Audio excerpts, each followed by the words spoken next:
جب اللہ کسی عورت سے راضی ہوتا ہے تو اس کے جسم میں یہ 8 نشانیاں ظاہر ہوتی ہیں۔ 8 ایسی نشانیاں جس عورت میں ظاہر ہوں تو وہ خوش ہو جائے کہ اس کا رب، اس کا خدا اس سے راضی ہو گیا ہے۔ سمجھو، بسم اللہ الرحمن الرحیم۔ اللہ راضی ہوتا ہے تو 8 نشانیاں ظاہر ہوتی ہیں۔ اللہ کی اپنے بندے سے محبت کی نشانیاں، اگر کسی میں ایک نشانی بھی ظاہر ہو جائے تو سمجھ لینا کہ اللہ اس سے محبت کرتا ہے۔ ساتھ ہی آپ کو بتائیں گے کہ حضرت علی رضی اللہ تعالیٰ عنہ نے فرمایا کہ عورت کو گالی دینا کیسا ہے اور اس کے ساتھ مار پٹائی کرنا کیسا ہے، اس سے گھر میں کیا ہوتا ہے۔ ناظرین، سب سے پہلی نشانی اللہ پاک جس کو دین کی سمجھ عطا فرماتے ہیں، دین سے جوڑ دیتے ہیں تو اسے اپنا محبوب بنا لیتے ہیں۔ حضرت عبداللہ ابن مسعود رضی اللہ تعالیٰ عنہ سے مروی ہے کہ رسول اللہ صلی اللہ علیہ وسلم نے فرمایا کہ اللہ پاک تمہارے درمیان اخلاق بھی تقسیم کرتے ہیں، جس طرح رزق تقسیم کرتے ہیں۔ اللہ پاک دنیا اس کو بھی دیتے ہیں جو اللہ پاک کا پیارا ہو یا نہ ہو، لیکن اللہ پاک دین کی سمجھ اس کو دیتے ہیں جو اللہ پاک کا محبوب ہوتا ہے۔ عبادت کی محبت، قرآن کی محبت، اللہ پاک کی محبت، اللہ کے ذکر سے محبت، رسول اللہ صلی اللہ علیہ وسلم پر درود و سلام بھیجنے کا شوق اور تڑپ، یہ وہ چیزیں ہیں جو اس بات کی نشانی ہے کہ اللہ نے اسے بہت پیارا بنا لیا ہے۔ دوسری نشانی، رسول اللہ صلی اللہ علیہ وسلم نے فرمایا، اللہ جسے اپنا بناتے ہیں تو پھر اس پر تھوڑی سی آزمائش بھی ڈالتے ہیں، یعنی اللہ پاک دیکھنا یہ چاہتے ہیں کہ یہ بندہ میرے فیصلے پر راضی ہوتا بھی ہے یا نہیں۔ جو راضی ہو جائے اللہ پاک اسے دنیا میں بھی راضی کرتے ہیں اور آخرت میں بھی راضی کریں گے۔ جو اس وقت بکلاہٹ کا شکار ہو جائے کہ یہ کیا ہو گیا میرے ساتھ، میں تو نمازیں بھی پڑھتا ہوں، قرآن کی تلاوت بھی کرتا ہوں، پھر مجھے بخار کیوں آ گیا، میں تو دین کا کاربان ہوں، پھر مجھے کیوں فکر ہو رہی ہے۔ تو ایسا نہیں سوچنا چاہیے۔ حضرت بلال حبشی رضی اللہ تعالیٰ عنہ سے کسی نے پوچھا کہ آپ بڑی توحید کی باتیں کرتے ہیں تو آپ کو اتنی بری طرح سے مار کیوں پڑی ہے؟ تو آپ رضی اللہ تعالیٰ عنہ نے فرمایا کہ تم بازار جا کر برتن خریدنے سے پہلے اسے بجا کر دیکھتے ہو کہ مٹی صحیح طرح سے لگی ہے یا نہیں۔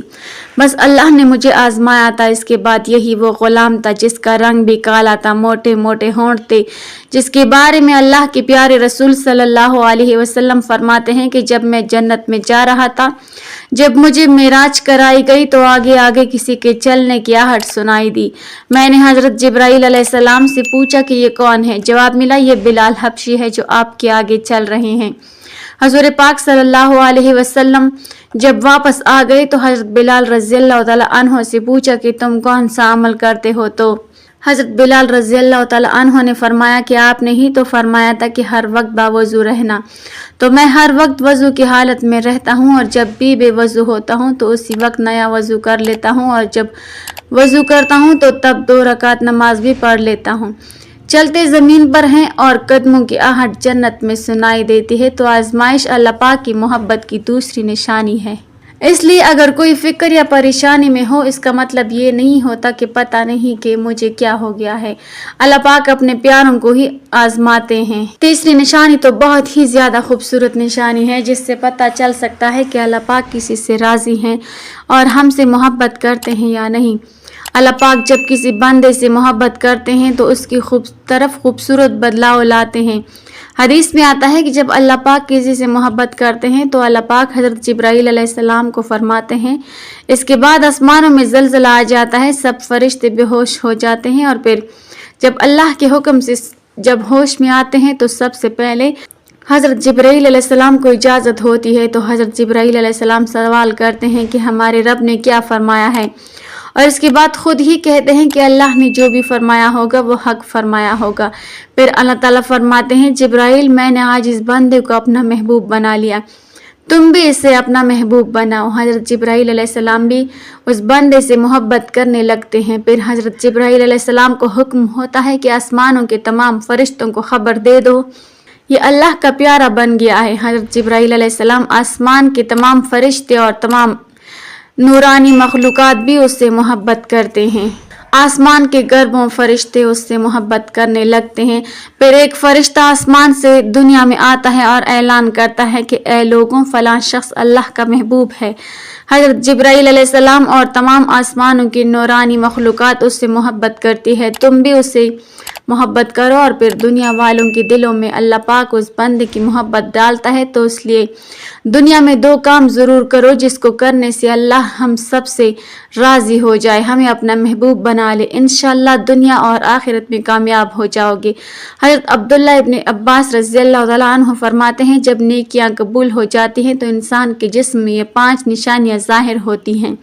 نمبر 1، جب انسان کی نیکی قبول ہو جاتی ہے تو اس کی وجہ سے اس کے چہرے پر عجیب سی رونق آ جاتی ہے، یعنی وہ انسان دنیا کے سامنے اپنی خوشی کا اظہار اپنی مسکراہٹ اور بشاشت کے ساتھ کرتا ہے، وہ ہر ایک وقت خوش رہتا ہے، بلکہ یوں لگتا ہے اس دنیا میں اس سے بڑا سکون اور باوقار والا کوئی نہیں ہے، لگتا ہے کہ اسے دنیا کا کوئی غم ہی نہ ہو۔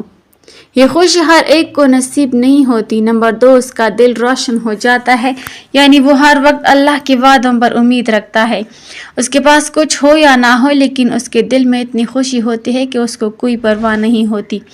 اور یہ یاد رکھنا کہ امیر انسان مال سے نہیں بنتا بلکہ امیر ہمیشہ دل سے بنتا ہے۔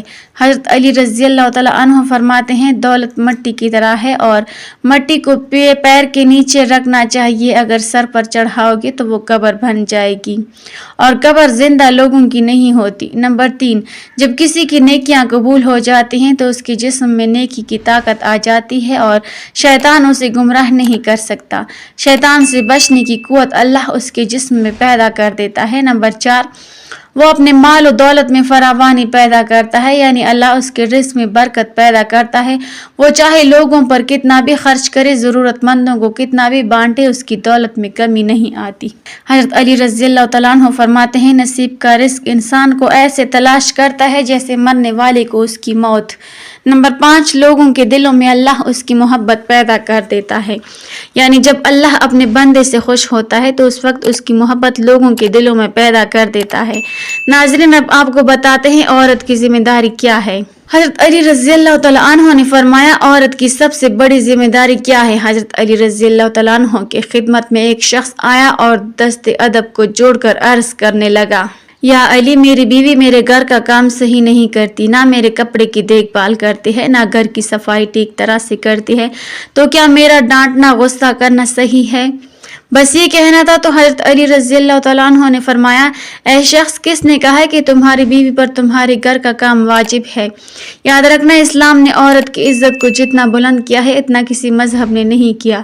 میں نے اللہ کے رسول صلی اللہ علیہ وسلم سے سنا کہ عورت کی سب سے بڑی ذمہ داری یہ ہے کہ وہ اولاد کی اچھی پرورش کرے اور وہ اپنی اولاد کا خیال رکھے، لیکن اگر اپنی اولاد کی پرورش کرنے کی اجرت شوہر سے مانگنا چاہے تو وہ بھی مانگ سکتی ہے، اور تم گھر کے کام کی بات کر رہے ہو، خوشی سے گھر کا کام کرتی ہے، گھر کو سنبھالتی ہے، تو یہ اس کی عظمت ہے، یہ اس کا بڑا پن ہے، اس کا شکریہ ادا کیا کرو، اس کا احترام کیا کرو۔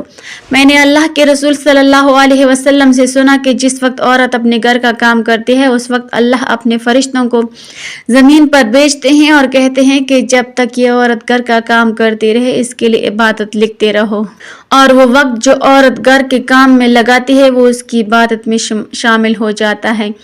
یہ عورت کی عظمت ہے کہ وہ تمہارے گھر کو جنت بناتی ہے، تمہارے بچوں کو عظیم انسان بناتی ہے، لیکن اگر کوئی عورت پر ظلم کرے، گھر کے کام کی وجہ سے اسے ٹوکتا رہے، اس پر ظلم کرتا رہے، تو وہ روز محشر میں اللہ اس انسان کو گدھے کی شکل میں اٹھائے گا اور دوزخ کا ایک دروازہ ان لوگوں کے لیے کھولا جائے گا اور یہ کہا جائے گا کہ یہ وہ انسان ہے جنہوں نے اپنی ہی عورتوں پر ظلم کیا، ان کو حقیر سمجھا، ان کو غلام سمجھا۔ ناظرین، اب ہم آپ کو بتاتے ہیں حضرت علی رضی اللہ تعالیٰ عنہ نے فرمایا گھر میں عورت کا رونا کیسا ہے، عورت پر ظلم کرنے کی کیا سزا ہے۔ حضرت علی رضی اللہ تعالیٰ عنہ راستے سے گزر رہے تھے، دیکھا کہ ایک شخص اپنی بیوی پر ظلم کر رہا تھا۔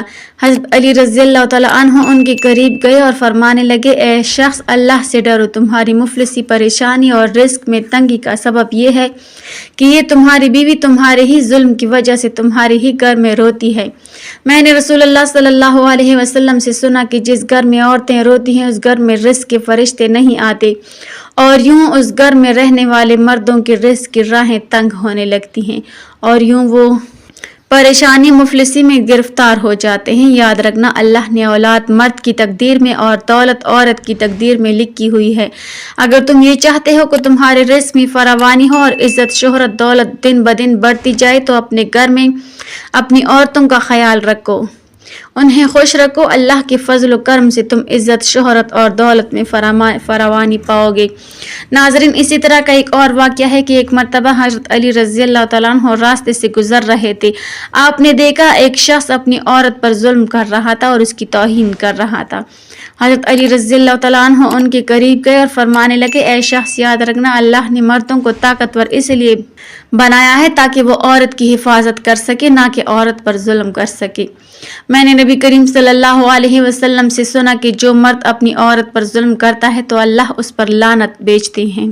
تو اس نے کہا، یا علی، یہ میرے نکاح میں ہے، میں اسے جو بات کہتا ہوں یہ میری بات نہیں مانتی۔ تو حضرت علی رضی اللہ تعالیٰ عنہ نے فرمایا کہ نکاح کا مطلب یہ نہیں کہ تم نے اپنے لیے غلام خریدا ہے، بلکہ نکاح کا مطلب یہ ہے کہ تم نے اپنی نسل بڑھانے کے لیے اس عورت سے مدد طلب کی ہے اور تمہاری اولاد کی اچھی تربیت کے لیے اس عورت کو چنا ہے۔ اے شخص، جس سے مدد لی جائے اس کو غلام نہیں سمجھتے، اور جو تمہاری اولاد کو پروان چڑھائے اسے حقیر نہیں سمجھتے، بلکہ تمہیں اس کا شکر گزار ہونا چاہیے۔ یاد رکھنا عورت پر ظلم کرنے کا مطلب ہے اولاد کی بغاوت آنے والے وقت میں۔